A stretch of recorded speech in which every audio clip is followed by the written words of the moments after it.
Hello students, I am sure you are doing well. काफ़ी आप अच्छे से पढ़ाई कर रहे होगे। और लास्ट लेक्चर में हमने किया था SN1 के बारे में, SN2 के बारे में। आपका हो गया होगा, मैं ऐसा उम्मीद करके चलता हूँ। आज के लेक्चर में हम लोग बात करने वाले हैं कि न्यूक्लियोफिलिक सब्स्टिट्यूशन रिएक्शन में जो SN1 और SN2 होता है, उन दोनों में डिफरेंस क्या होता है, दोनों में आप डिफरेंस कैसे दिखाओगे। ये एग्ज़ाम पॉइंट ऑफ व्यू से क्वेश्चंस आता है, बोर्ड में क्वेश्चंस आता है। कम से कम आपको 4 पॉइंट्स लिखने होते हैं, 2 मार्क का क्वेश्चन इसके ऊपर बनता है। ठीक है, तो हम लोग बात करने वाले हैं SN1 और SN2 में डिफरेंस क्या होता है। तो एक एक पॉइंट्स करेंगे, वो बहुत सिंपल तरीके से करेंगे। मैं सिंपल पॉइंट्स रखने वाला हूँ, कुछ भी कॉम्प्लिकेटेड नहीं करूँगा। तो आपको ध्यान रखना है यहाँ पे कि डिफरेंस बहुत इंपॉर्टेंट है। तो सबसे पहले SN1 SN2 की बात करें तो आपको बता दूँ कि S का मतलब होता है सब्स्टिट्यूशन, ठीक है, और N का मतलब होता है न्यूक्लियोफाइल। ठीक है, तो हाइड्रोजन डेरिवेटिव के चैप्टर्स में SN का जो रिएक्शंस है बहुत इंपॉर्टेंट है, और आपको सारे पॉइंट्स बनाने हैं इसी 2 नाम के ऊपर ही बनाने हैं। ठीक है, तो SN1 का मतलब आप बोल सकते हो कि आपने देखा होगा 1 का मतलब यूनिमोलिकुलर होता है, this is called unimolecular, this is called unimolecular nucleophilic. N का मतलब हो जाएगा आपका न्यूक्लियोफिलिक सब्स्टिट्यूशन रिएक्शन ऐसा बोल सकते हो। आप सिंपली समझ सकते हो 1 का मतलब हो जाएगा यूनिमोलिकुलर। ठीक है, एक मॉलिक्यूल इसके अंदर इन्वॉल्व होता है इस रिएक्शंस में, which is called unimolecular. N का मतलब होता है आपका न्यूक्लियोफिलिक, और S का मतलब होता है सब्स्टिट्यूशन रिएक्शन। सिमिलरली आपका SN2 का भी हो जाएगा। यहाँ पे देख सकते हो, यहाँ पे SN2 2 है, 2 का मतलब क्या हो जाएगा, this is called biomolecular, this is called biomolecular. N का मतलब हो जाएगा आपका न्यूक्लियोफिलिक। S का मतलब हो जाएगा आपका which is called substitution reactions. ठीक है, ऐसा बोल सकते हो आप। तो 2 का मतलब होता है बायोमोलिकुलर, और N का मतलब होता है न्यूक्लियोफिलिक, और S का मतलब होता है सब्स्टिट्यूशन रिएक्शन। तो ये 2 पॉइंट्स आपको इजीली याद रहेगा, इसके नाम पर बेस्ड है। ठीक है, अब हम लोग आते हैं सेकंड पॉइंट्स पे।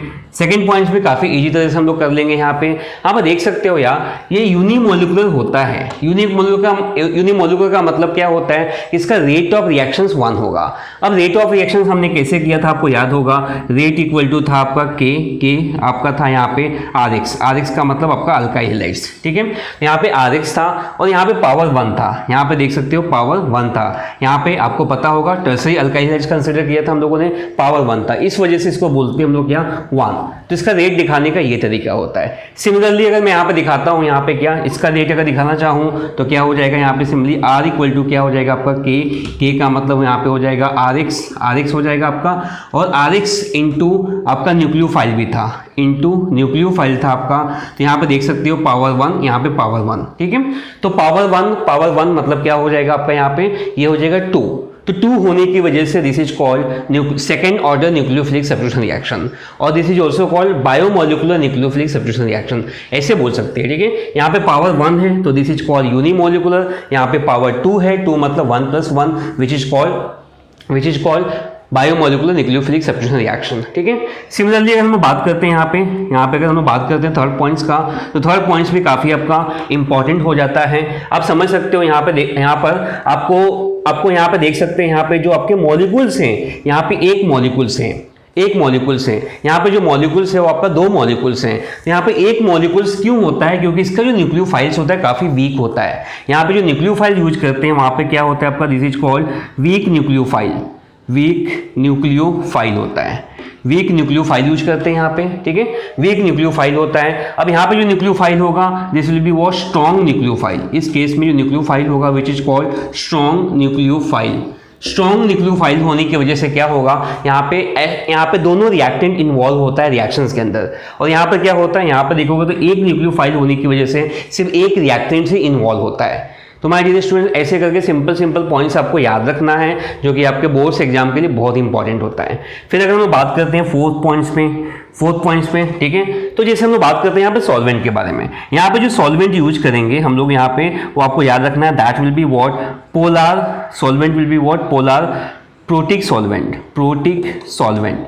यहाँ पे जो सॉल्वेंट यूज करने वाले हैं that will be what, polar protic solvent. ठीक है, अब पोलर प्रोटिक सॉल्वेंट्स क्या होता है, जिसके अंदर पोलैरिटी होता है। जैसे एग्जांपल के लिए आप बोल सकते हो क्या, वाटर, एग्जांपल आपका हो सकता है वाटर, वाटर आपका पोलर होता है। ठीक है, और प्रोटॉन्स भी साथ में देता है। ये वाटर एक ऐसा सॉल्वेंट है जो पोलर होता है और साथ में क्या करता है, ये प्रोटॉन्स भी देता है। इस वजह से इसको बोलते हैं हम लोग क्या, this is called polar protic solvent के नाम से बोलते हैं। और भी एग्जाम्पल दिखा सकते हो, जैसे यहाँ पे एसिडिक एसिड हो सकता है और बहुत सारे एग्जाम्पल्स हो सकते हैं यहाँ पे। ठीक है, so this is examples of what, polar protic solvent. तो अगर आपको SN1 SN2 पहचानना है, तो अगर आपका सॉल्वेंट अगर ये दिया हुआ है तो आप समझ जाना कि वो SN1 ही होगा, SN1 होगा। ठीक है, सिमिलरली यहाँ पे अगर हम लोग 4th पॉइंट्स की बात करते हैं तो यहाँ पर भी सॉल्वेंट यूज होता है, but this will be also polar, ये भी पोलर होगा आपका, और साथ में क्या होगा, this will be aprotic polar aprotic solvent, ये भी यूज करेंगे हम लोग यहाँ पे।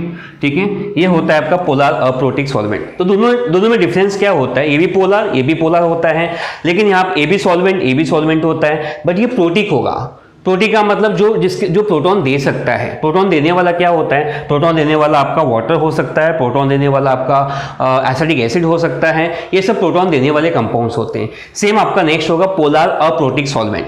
ठीक है, अप्रोटिक का मतलब प्रोटॉन नहीं देगा, but it should be polar, वो आपको याद रखना है। यहाँ पे एग्जांपल में देख सकते हो, सबसे बेस्ट एग्जांपल है आपका विच इज कॉल्ड एसीटोन। सबसे बेस्ट एग्जांपल है आपका, you can say what, acetone, CH3 C double bonds O CH3, this compound is called acetone. इसको हम लोग बोलते हैं क्या, एसीटोन के नाम से बोलते हैं। ठीक है, तो यहाँ पे देख सकते हो, यहाँ पे कार्बन का चार्ज होता है प्लस, ऑक्सीजन का चार्ज होता है माइनस। इस वजह से कंपाउंड्स क्या होगा, पोलर होगा, but this will not provides protons, ये प्रोटॉन नहीं देगा। तो SN1 SN2 को डिफरेंस करने का, मान लो कोई कंपाउंड्स आपको दिया है और आपको पता करना है कि कौन सा SN1 है कौन सा SN2 है, तो एक जरिया ये भी होता है समझने का, जिसमें पोलर प्रोटिक सॉल्वेंट होगा वो आपका क्या होगा, SN1 होगा। और जिस कंपाउंड्स का दिया होगा आपका, अगर सॉल्वेंट अगर सपोज एसीटोन है, the compound will be what, follow SN2 mechanism. ठीक है, तो ये सब पहचानने का तरीका होता है। ठीक है, तो ये सब आपको दिमाग में रखना है। तो आई एम श्योर कि आपको ये समझ में आ गया होगा, इसका स्क्रीनशॉट ले लो और फिर हम आगे कुछ और भी पॉइंट्स बताने वाला हूँ। ठीक है, तो हम लोग एक पॉइंट सॉल्व कर लेंगे। यहाँ पे हम लोग ये देखने वाले हैं कि यहाँ पे जो रेट ऑफ रिएक्शंस होता है SN1 का, रेट ऑफ रिएक्शन जो होता है, they are directly proportional to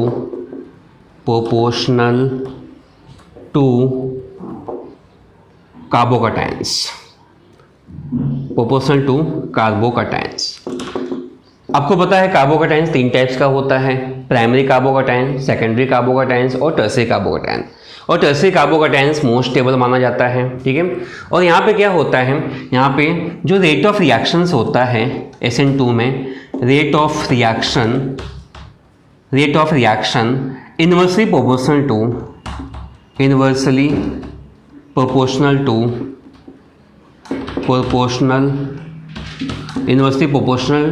to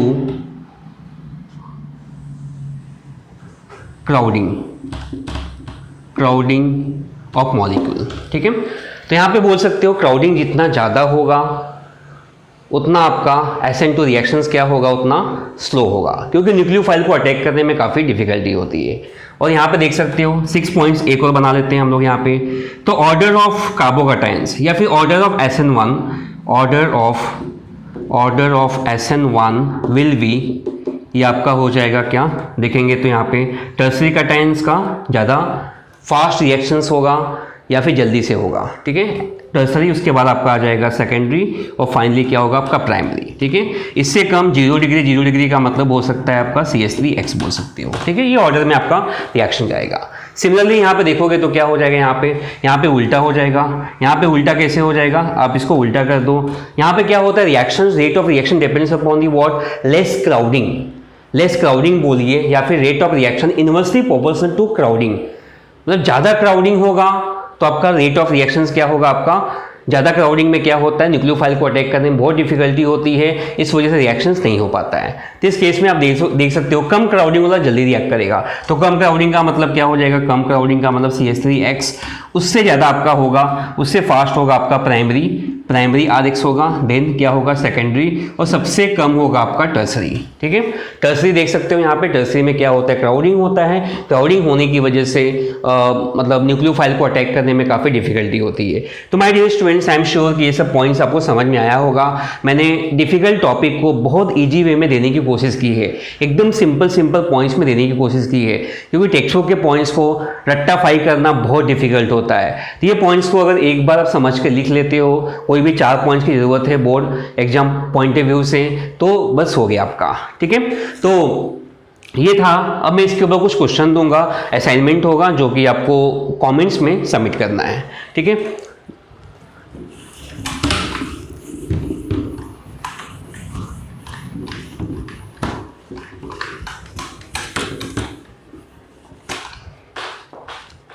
तो ये क्वेश्चंस यहाँ पे असाइनमेंट है आपका। ये असाइनमेंट आपके लिए इंपॉर्टेंट होगा, थोड़ा प्रैक्टिस करोगे तो it should be better for you.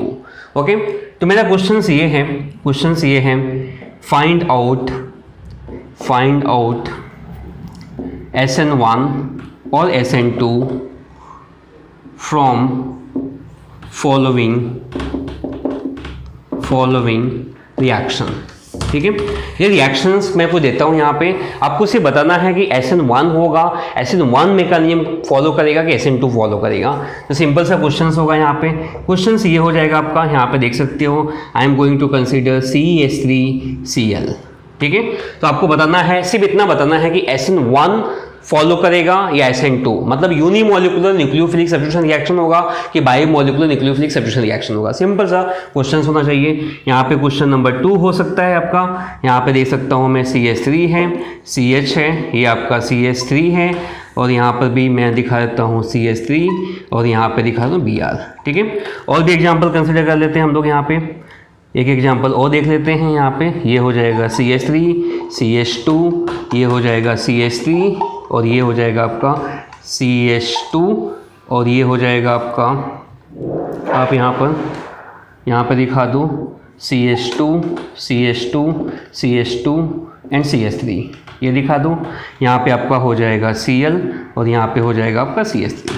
ठीक है, तो आपको ये बताना है कि ये तीनों रिएक्शंस कौन से मैकेनिज्म को फॉलो करेंगे, unimolecular nucleophilic substitution reaction follow करेंगे या फिर biomolecular nucleophilic substitution reaction follow करेंगे। आपको 2 बातों का ध्यान रखना है, और 2 बातें कौन सी होगी। पहली बात आपको देखना है कि क्राउडिंग सबसे कम किसके पास है। तो मैंने आपको बता दिया है कि कम क्राउडिंग में क्या होता है, जहाँ पे क्राउडिंग कम होता है definitely reaction will follow SN2 mechanism. अगर क्राउडिंग ज़्यादा होगा, कार्बोकेटाइंस ज़्यादा स्टेबल होगा, उस केस में आपका होता है SN1 मैकेनिज्म। ठीक है, सो स्टूडेंट्स आज के लिए बस इतना। Thanks for listening me, for your valuable time and patience. Okay, bye bye to all of you, have a nice day.